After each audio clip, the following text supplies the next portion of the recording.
Hi, today I'm going to share with you how critical thinking helps frame the design process. Critical thinking can be applied to all disciplines and is key to developing a successful problem-solving approach for any given situation. Critical thinking includes some key activities such as asking questions and defining a problem or opportunity for growth. Critical thinking provides a process of analysing evidence while managing assumptions and biases. It helps you avoid oversimplification while considering interpretations and tolerating ambiguity.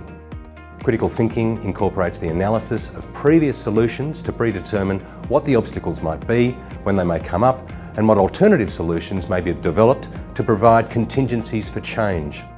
A partnership with a trusted advisor can provide a valuable critical thinking resource to develop compelling daylight solutions that will transform work and living environments for the better. For more information, visit Danpal Australia at danpal.com.au.